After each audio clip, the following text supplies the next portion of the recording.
नमस्कार दोस्तों, आज हम बात करेंगे बॉन्ड यील्ड्स क्या हैं और इनको कौन कौन से फैक्टर्स इन्फ्लुएंस करते हैं। फॉरेन डायरेक्ट इन्वेस्टमेंट किस चीज़ को बोलते हैं, इसकी कैटेगरी में किन किन आइटम्स को इंक्लूड किया जा सकता है। डिवैल्यूएशन ऑफ करेंसी क्या है, इसके किसी इकोनॉमी पे क्या इफ़ेक्ट्स होते हैं। ब्लैक मनी का सर्कुलेशन अगर बढ़ जाए तो उसके क्या प्रभाव होंगे और कौन सी एक्टिविटीज़ ज़्यादा इन्फ्लेशन कोज करती हैं। अगर आप इन सभी चीज़ों को जानते हैं that is well and good. अगर आप नहीं जानते तो इस वीडियो में आप इनको एक simple to the point language में समझ पाएंगे। साथ ही साथ आप अपना एमसीक्यू सॉल्विंग एप्टीट्यूड डेवलप कर पाएंगे, जो आपकी मदद करेगा अनएक्सपेक्टेड क्वेश्चंस को टैकल करने में। आर्ट ऑफ रिवर्स इंजीनियरिंग आपको कैपेबल बनाएगी किसी भी क्वेश्चन की ओरिजिन को ट्रेस करने में, जिससे आप ये जान पाएंगे कि भाई ये क्वेश्चन किस टॉपिक से पूछा गया है और उस टॉपिक को आपको कितनी डेप्थ में कवर करना है, जिससे आप उससे रिलेटेड यानी उस टॉपिक से रिलेटेड जो भी क्वेश्चंस बनते हैं उनको अच्छे से सॉल्व कर पाएँ। देन कीवर्ड्स की बेसिक नॉलेज आपका एक बेस तैयार करेगी, जिससे आप फ्यूचर में जो यूपीएससी पीवाईक्यू के अलग अलग कीवर्ड से डायरेक्ट या इनडायरेक्ट क्वेश्चन बना के पूछती है, उनको भी आप सोल्व कर पाएंगे। फाइनली आप साथ के साथ अपने कंसेप्ट्स को क्लियर और रिवाइज भी कर पाएंगे। Let's start with questions. Number 1, Indian government bond yields are influenced by which of the following? Number 1, actions of the US Federal Reserve. Number 2, actions of the Reserve Bank of India. Number 3, inflation and short-term interest rates. Select the correct answer using the code given below. 1 and 2 only, 2 only, 3 only, 1, 2 and 3. इस point पे आप video को pause कीजिए, question को फिर से पढ़िए, समझिए इसमें क्या पूछ रखा है और इसको जो भी आपकी एग्जिस्टिंग नॉलेज है उसी की बेसिस पे सोल्व करने की ट्राई कीजिए, क्योंकि एग्ज़ाम में ऐसा नहीं होगा कि आपको हर क्वेश्चन आता होगा और बहुत से क्वेश्चन आपको कॉमन सेंस से जो भी आपके पास एग्जिस्टिंग नॉलेज है उसी बेस पे सोल्व करने पड़ेंगे। सो इस एप्टीट्यूड को आप अभी से प्रैक्टिस करके चलिए, इसको डेवलप कीजिए।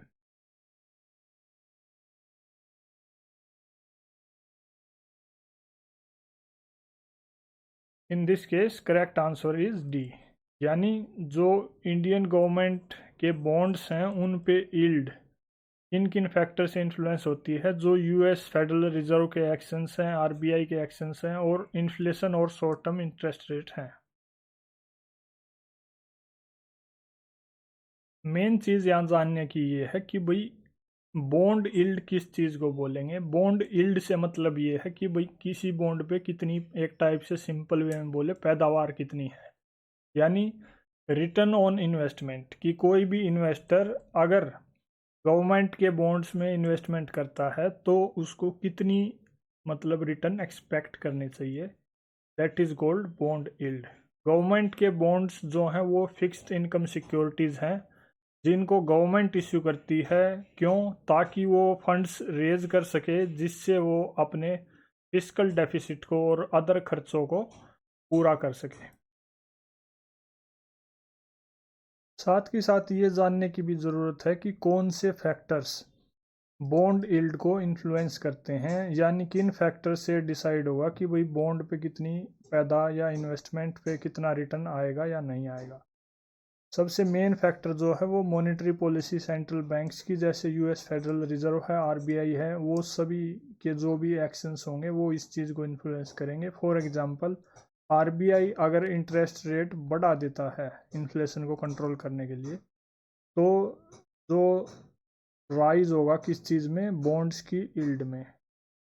बॉन्ड्स की यील्ड में क्यों राइज हुआ? क्योंकि आरबीआई ने इंटरेस्ट रेट बढ़ा दिया है, लोग बैंक्स में पैसा जमा करना पसंद करेंगे, बैंक्स में ज़्यादा से ज़्यादा पैसा जमा होगा तो ऑटोमेटिकली जो बॉन्ड्स की डिमांड है वो कम हो जाएगी। बॉन्ड्स की डिमांड कम होगी तो सरकार ज़्यादा उस पर रिटर्न ऑफर करेगी, जिससे उनके पास इन्वेस्टमेंट आए।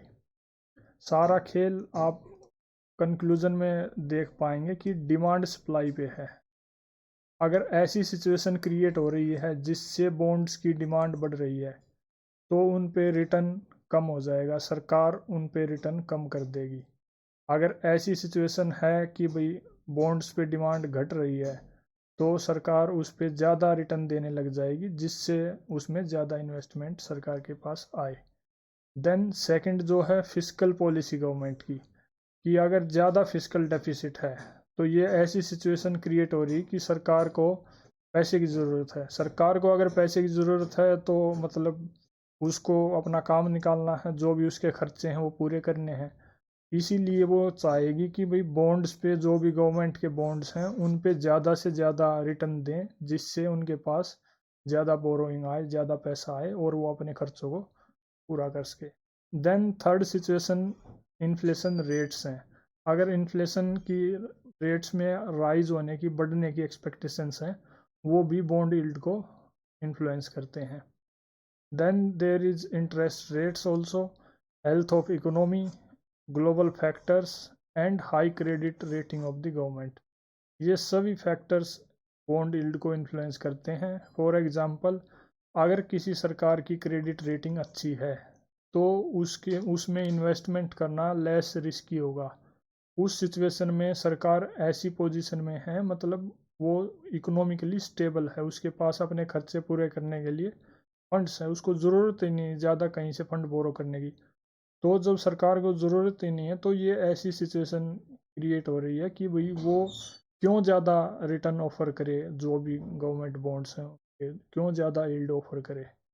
तो इन दैट सिचुएशन गवर्नमेंट जो बॉन्ड है उन पे कम यील्ड ऑफर करेगी, जिससे उनमें कम इन्वेस्टमेंट आए, क्योंकि सरकार को ज़रूरत ही नहीं। एंड फाइनली जो टोटल ये डिमांड सप्लाई का कंसेप्ट है कि अगर किसी भी बॉन्ड या उनकी डिमांड बढ़ रही है तो नेचुरल सी बात है उनकी यील्ड में डिक्लाइन लाना पड़ेगा सरकार को।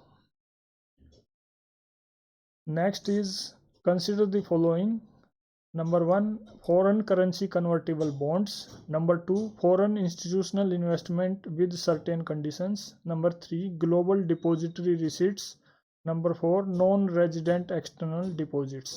Which of the above can be included in FDI, यानी foreign direct investment में ये कौन कौन से आइटम इनमें इंक्लूड किए जा सकते हैं? 1, 2 and 3, 3 only, 2 and 4, 1 and 4.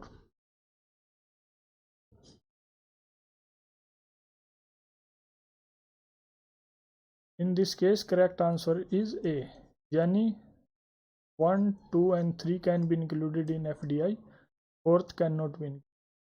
इनके बारे में डिटेल से बात करते हैं। फॉरेन डायरेक्ट इन्वेस्टमेंट के बारे में अगर आपको जानना है तो आप लेक्चर 1 का क्वेश्चन नंबर 5 देखिए, लेक्चर 19 का क्वेश्चन नंबर 3 देखिए। वहाँ पे हमने डिटेल में इन FDI पे उसके जो फैक्टर्स हैं, कहाँ से FDI आ रही है, कौन से ज़्यादा मेजर सोर्सेज हैं, कहाँ पे ज़्यादा FDI जा रही है, वो सभी चीज़ें डिटेल से डिस्कशन किया है।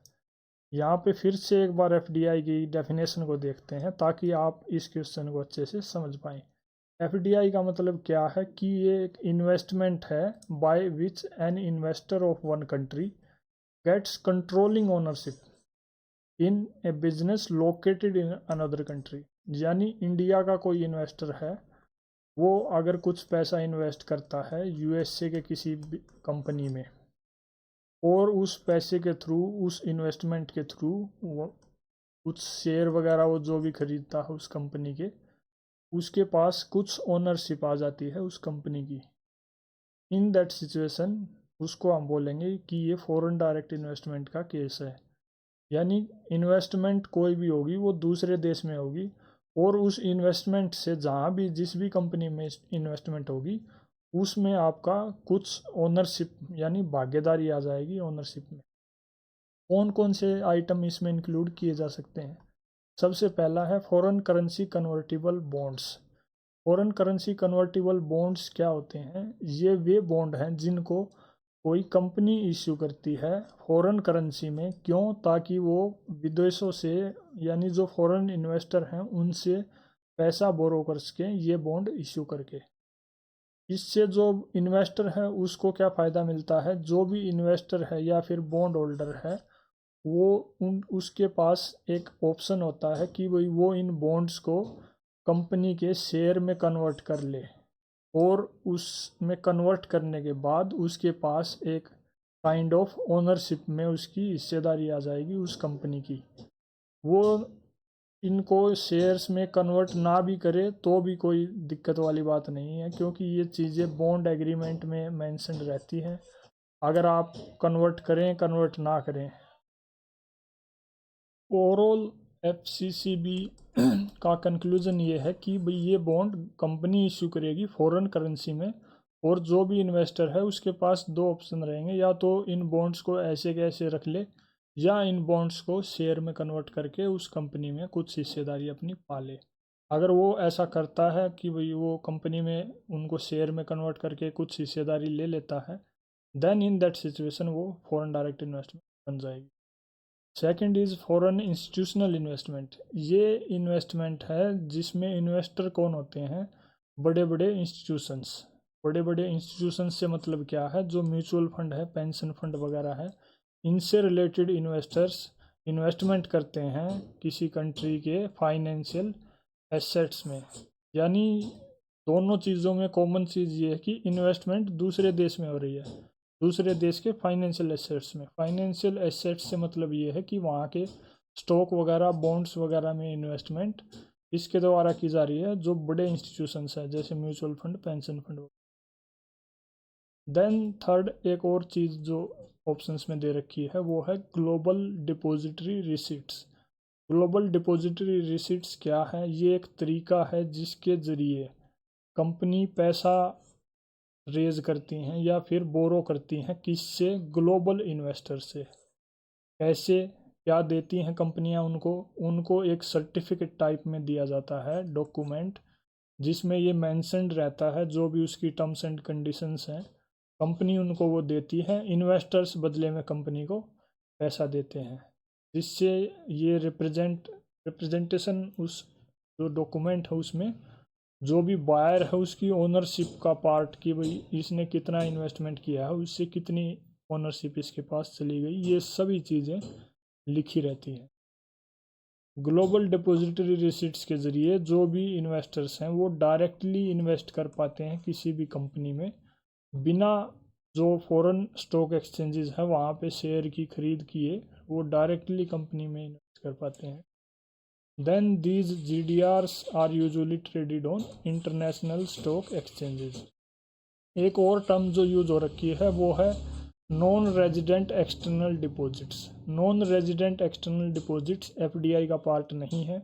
ये क्या है, ये एक टाइप ऑफ बैंक अकाउंट है जो इंडिया में कोई फॉरेनर या फिर जो नॉन रेजिडेंट है, यानी इंडियन बाहर जाके काम कर रहा है, अलग अलग पर्पज़ के लिए लोग जाते हैं, पढ़ने जाते हैं, जॉब करने जाते हैं, then they live and work there, और they are called as non resident. India से कोई बाहर गया, सपोज यूएसए में गया, वहाँ रह रहा है, काम कर रहा है, उसकी अर्निंग है, इनकम है, देन उसी बेसिस पे उसने इंडिया में एक बैंक अकाउंट खोल रखा है, उसको बोलेंगे non resident external deposit account.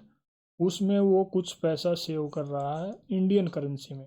उसका रीज़न कुछ भी हो सकता है, भाई वो अपनी फैमिली को सपोर्ट कर रहा है, या फिर इंडियन मार्केट में इन्वेस्टमेंट कर रहा है, या इमरजेंसी सिचुएशंस के लिए कुछ सेविंग्स कर रहा है। That is a separate issue. लेकिन ये अकाउंट एक स्पेशल टाइप का अकाउंट है जो सिर्फ नॉन रेजिडेंट्स, यानी जो इंडियंस हैं, बाहर रह रहे हैं, विदेशों में रह रहे हैं, उनके लिए है, ताकि वो इंडियन करेंसी में इन अकाउंट में पैसा जमा कर सके। ये सिर्फ मतलब इसमें वो रुपये में ही जमा कर सकते हैं, and one can freely move in money in and out of this account from abroad. Online ही वो इसमें ट्रांजैक्शन कर सकते हैं easily. Interest on this deposits are usually tax free in India.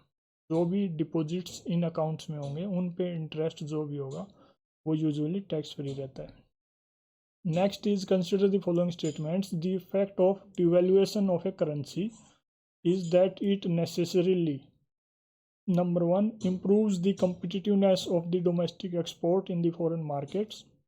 Number two, increases the foreign value of domestic currency. Number three, improves the trade balance. Which of the above statements is or are correct? One only, one and two, three only, two and three.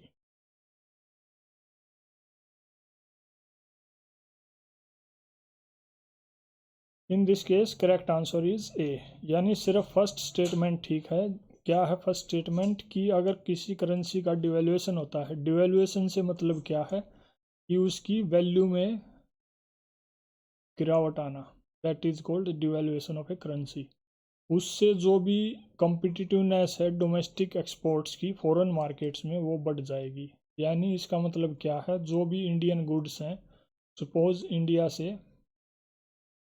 UK में जा रहे हैं, तो अगर Indian currency की devaluation होती है तो यूके के लोगों के लिए इंडियन गुड्स खरीदना सस्ता हो जाएगा, चीप हो जाएगा, जिससे वो लोकल गुड्स जो हैं उनको इंडियन गुड्स कंपटीशन देने लग जाएंगे।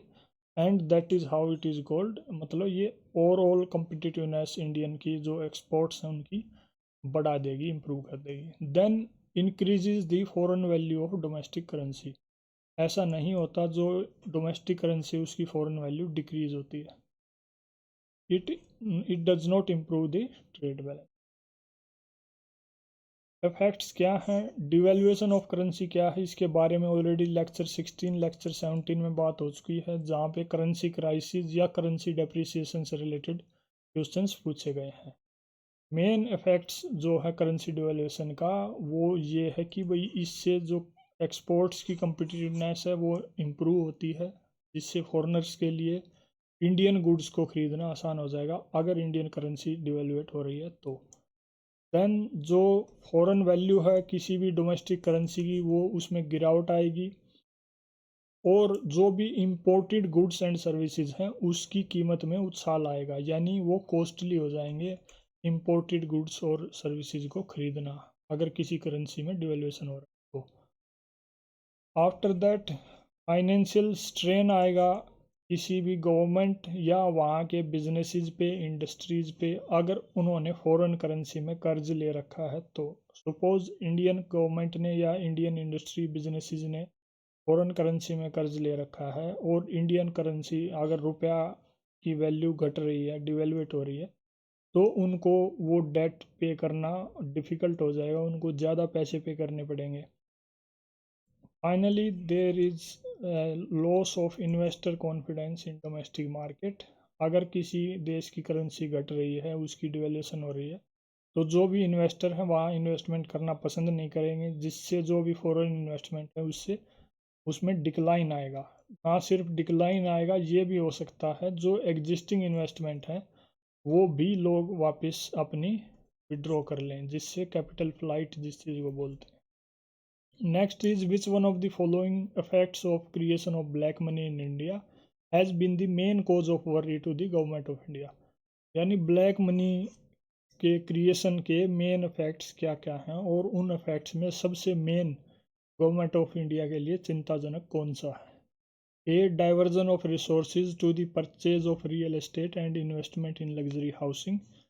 B, investment in unproductive activities and purchase of precious stones, jewelry, gold, etc. C, large donations to political parties and growth of regionalism. D, loss of revenue to the state exchequer due to tax evasion.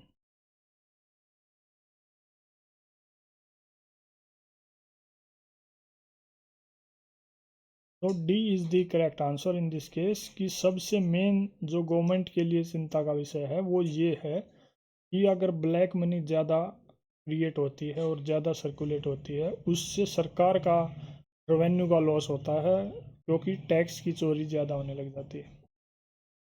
Black money क्या है, ऐसी income जो illegal activity से कमाई गई है या फिर ऐसे सोर्सेज से कमाई गई है जिनको जो मतलब नोन नहीं है पब्लिक में, जिनके बारे में बताया नहीं गया, या फिर जो गवर्नमेंट को रिपोर्ट नहीं किए गए हैं टैक्स पर्पजेज के। इस टाइप से अर्न की हुई सारी इनकम ब्लैक मनी की कैटेगरी में आती है। जैसे इनकम अगर आप करप्शन करके कमाते हैं, टैक्स की चोरी करके कमाते हैं, स्मगलिंग, ड्रग ट्रैफिकिंग वगैरह से जो भी इनकम है वो सभी ब्लैक मनी की कैटेगरी में आती है। इसके क्या प्रभाव होते हैं, अगर ब्लैक मनी ज़्यादा क्रिएट होती है तो उसके क्या प्रभाव होंगे। उसका सबसे बड़ा प्रभाव ये होगा कि सरकार को जो टैक्स आता है, सरकार की जो इनकम है उसमें घटोतरी आएगी, सरकार की इनकम में अगर कमी आती है तो सरकार की काबिलियत या उसकी जो योग्यता है अलग अलग डेवलपमेंट प्रोजेक्ट्स की, पब्लिक वेलफेयर के अलग अलग प्रोग्राम्स को फंड करने की, उसमें कमी आएगी। कुछ और प्रभाव जो होंगे वो ये होंगे कि जो फॉर्मल इकोनॉमी है उस पर भी बुरा असर पड़ेगा।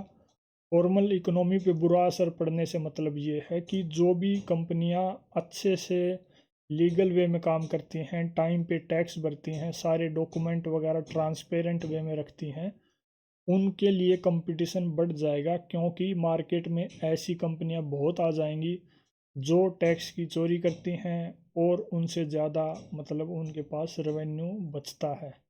इन दैट केस वो जो लीगल कंपनियां अच्छे से काम कर रही हैं उनको कंपटीशन देने लगे।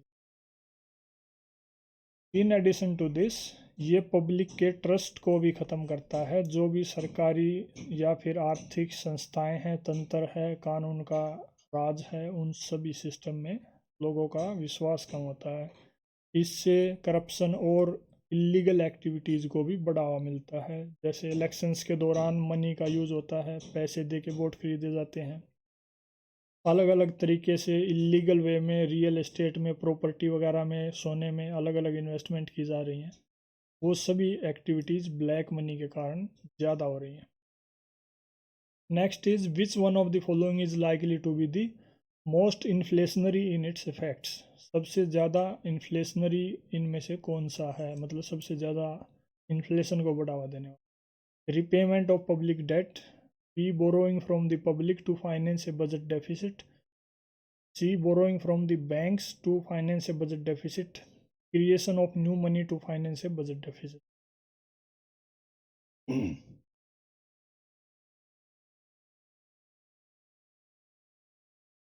In this case, correct answer is D. यानी नया पैसा छापना, नई मुद्रा बनाना. That is the most inflationary in its effects. Inflation के बारे में ऑलरेडी बात हो चुकी है, उसी से रिलेटेड ये क्वेश्चन है। अगर आपको इन्फ्लेशन का कंसेप्ट अच्छे से क्लियर है तो आप इसको सोल्व कर पाएंगे। लेक्चर नंबर 1 और 2 में ऑलरेडी हमने इसके बारे में, इन्फ्लेशन, उसके क्या कारण है, क्या प्रभाव हैं, सभी के बारे में बात कर चुके हैं। Link will be given in I button, please visit and watch. That is all in this video. Thank you.